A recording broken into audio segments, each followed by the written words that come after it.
यदि आप भी हमारे पास कोचिंग करना चाहते हैं और शुरू से इंग्लिश पढ़ना और स्पेलिंग लिखना सीखना चाहते हैं बिल्कुल आसानी से, तो आप हमारे इस नंबर पे मैसेज कीजिएगा या फिर आप कॉल भी कर सकते हैं और सारी डिटेल हम आपको देंगे और हमारी गारंटी होगी आपको इंग्लिश पढ़ना लिखना सिखाना। जल्दी करें।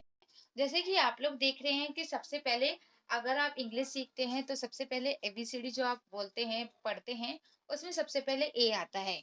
लेकिन ये क्या है, ये एक वोवल्स है, यानी कि ए हमारा ए हो गया, आई हो गया, ई हो गया, ओ हो गया, यू हो गया, वाई हो गया, ये सब वोवल्स में आते हैं। लेकिन वाई सेमी वोवल्स होता है क्योंकि ये वोवल्स है भी और नहीं भी है। ठीक है, तो ये जितने भी ए आई ओ यू है ये सारी मात्राएं हैं।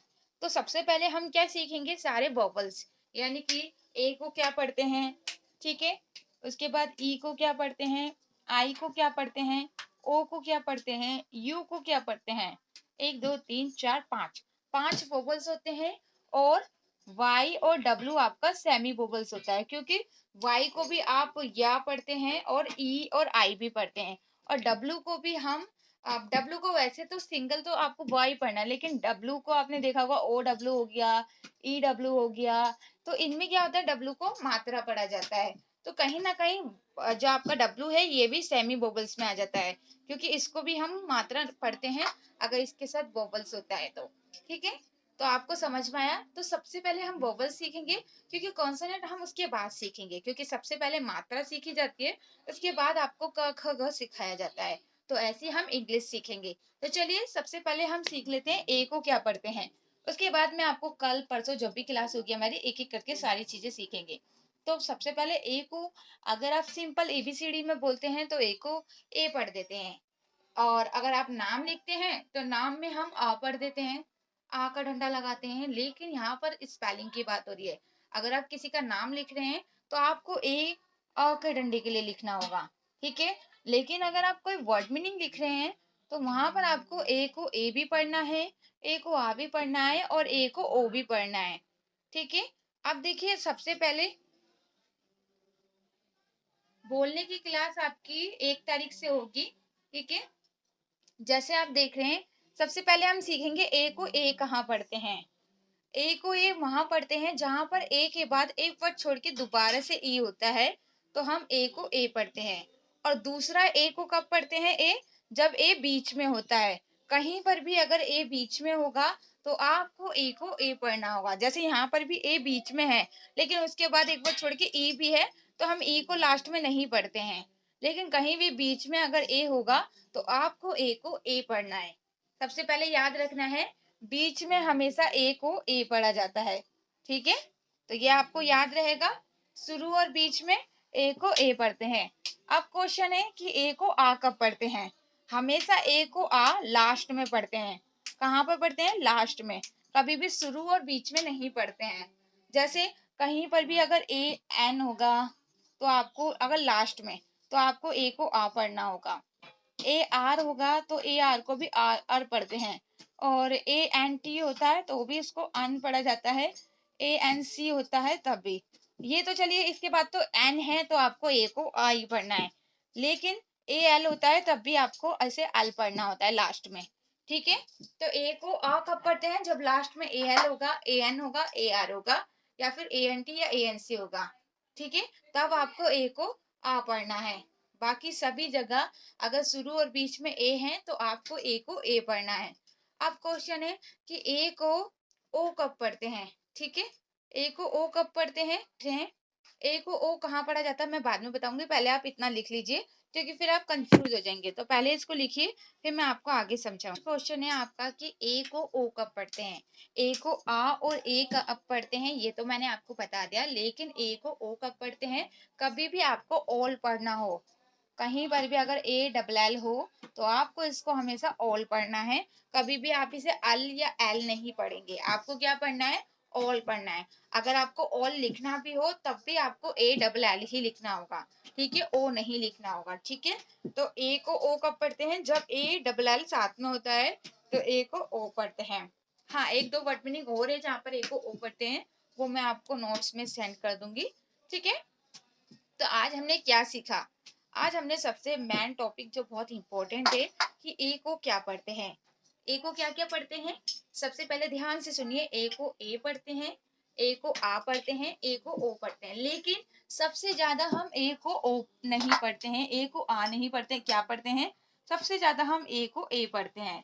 कहीं भी शुरू और बीच में अगर ए होगा तो आपको ए को ए पढ़ना है। बस इतना याद रखिए, कहीं भी शुरू और बीच में अगर ए होगा तो आपको ए को ए पढ़ना है। लेकिन अगर ए डबल एल है तो आपको ए को ओ पढ़ना है, और अगर लास्ट में A R, A N, A L या फिर A N T N C होगा तो आपको ए को आ पढ़ना है। लेकिन कहाँ पर? लास्ट में। अक्सर ए आर आपका जैसे आप इस तरीके से लिखते हैं तो वो भी लास्ट ही माना जाता है। और ज्यादातर ए आर कब आता है? छोटी छोटी वर्ड मीनिंग में आपको मिलेगा। कहीं पर भी ए आर आप देखेंगे ना तो ये कुछ जो छोटी छोटी वर्ड मीनिंग होगी वहीं पर होगा। अगर शुरू और बीच में होगा, शुरू में तो नहीं होगा, लेकिन अगर बीच में होगा भी ए आर तो आपको ये छोटी छोटी वर्ड मीनिंग में मिलेगा, बड़ी वर्ड मीनिंग में नहीं होगा। अगर बड़ी वर्ड मीनिंग में होगा तो लास्ट में होगा, जिसको आपको और पढ़ना है, आपको पता चल जाएगा। ठीक है, तो आपको ये समझ में आ गया। ए को क्या क्या पढ़ते हैं? ए पढ़ते हैं सबसे ज्यादा, और कुछ जगह ए को ओ और आ पढ़ते हैं। जैसे कि मैं आपको बता चुकी हूँ, अगर ए डबल एल होगा तो ऑल पढ़ना है, और A N A R A L होगा तो अल पढ़ना है। ठीक है कि कहीं पर भी ए आर होगा तो आपको उसको अर पढ़ना है। ठीक है, लेकिन अगर ए आर ई होगा, अगर ए आर के बाद अगर ई होगा तो आपको ए आर को अर नहीं पढ़ना है। ठीक है, हम उसको क्या पढ़ेंगे? एयर पढ़ेंगे। क्योंकि अगर ए के आर के बाद अगर कोई मात्रा आ जाती है तो ये जो ए है ये रूल चेंज हो गया। जैसे मैंने बताया, ए के बाद अगर एक वर्ड छोड़ के ई होता है तो ए को ए पढ़ते हैं, तो इसलिए हम ए को ए पढ़ रहे हैं। तो कुछ रूल्स ऐसे हैं कि आपको बताया तो ये गया है कि ए आर को आर पढ़ना है, लेकिन आपको और भी तो रूल्स याद रखने हैं ना, कि भाई ये भी बताया है कि ए के बाद अगर एक वर्ड होगा फिर ई होगा तो ए को ए पढ़ना है। तो इस वजह से ये जो आपका रूल्स था कि ए को अ पढ़ना है वो चेंज हो गया, क्योंकि उसमें दूसरा रूल्स आ गया जो आपको उसको भी याद रखना होगा। ठीक है, तो आप इसे देख लिख लीजिए ताकि आपको याद रहे। लिखिए जरूर, क्योंकि कुछ चीजें ऐसी होती है जो नोट्स में भी आपको नहीं मिल पाएगी, इसलिए लाइव जो क्लास चल रही है वो बहुत इंपॉर्टेंट है, आप उसको जरूर ध्यान दीजिए। हैं जैसे कि आप लोग देख रहे हैं ई को क्या क्या पढ़ा जाता है, आपको यहाँ लिखा हुआ दिख रहा होगा, ई को ई पढ़ते हैं, ई को आ पढ़ते हैं, ई को ए पढ़ते हैं। हम ज्यादातर ई को ई पढ़ते थे।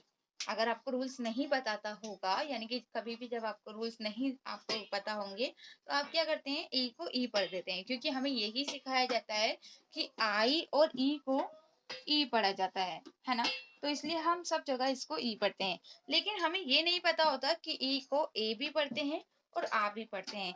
अगर आप हमारी जो क्लास है ये पहले ले चुके हैं तो शायद आपको पता होगा, लेकिन अगर आप लोग क्लास नहीं लेते हैं तो आपको शायद नहीं पता होगा।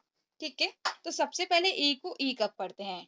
वैसे तो ज्यादातर ई को ए पढ़ा जाता है, यानी कि ये लगा लीजिए, अगर आप 100 में से आप लगा लीजिए 80% ई को ए पढ़ा जाता है। सिर्फ 20% मान लीजिए, 20% आ और आपको ई पढ़ना होगा, बाकी सभी जगह ए पढ़ते हैं। क्यों? क्योंकि कुछ ही वर्ड मीनिंग होते हैं जहां पर ई के बाद एक वर्ड छोड़ के ई होता है, ज्यादा ऐसी वर्ड मीनिंग नहीं होती है जहां पर ई के बाद एक वर्ड छोड़ के ई होता है। तो ई को ई कब पढ़ते हैं? सबसे पहले मैं आपको यही बता देती हूँ।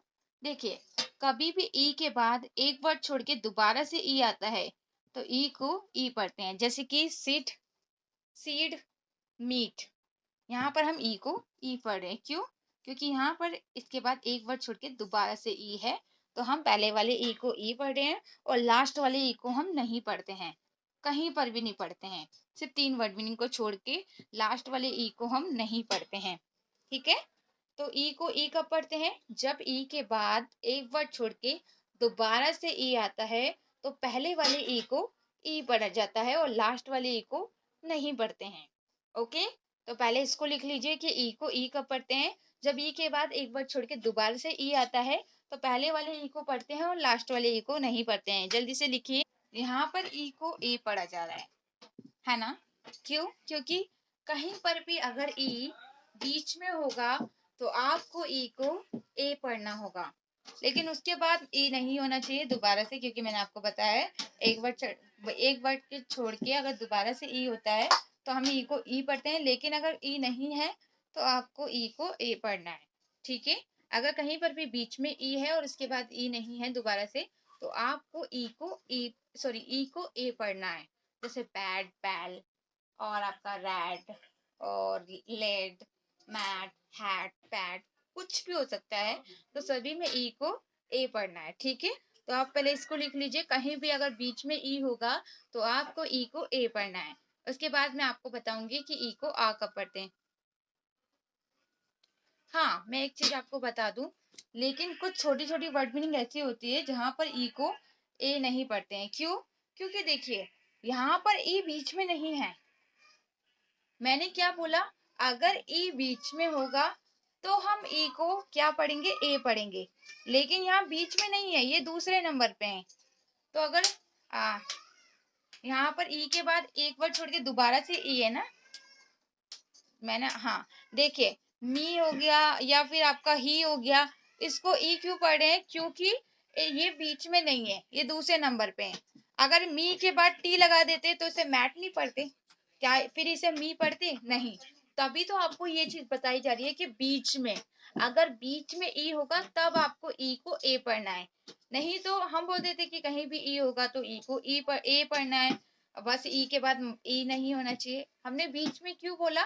क्योंकि अगर बीच में होगा तभी आपको ई को ए पढ़ना है, अगर दूसरे नंबर पे है तब आपको ई को ए नहीं पढ़ना है। ठीक है, आपने ये तो देख लिया कि ई को ई कब पढ़ते हैं, ए कब पढ़ते हैं। अब ई को आ कब पढ़ते हैं? कहीं पर भी ई आर होगा और उसके आगे पीछे कोई मात्रा नहीं होगी तो आपको ई आर को आर पढ़ना है, यानी कि ई को आपको आ पढ़ना है। ठीक है, एक बार इसे लिख लीजिए ताकि आपको ये याद रहे, बाकी कल सिखाया जाएगा।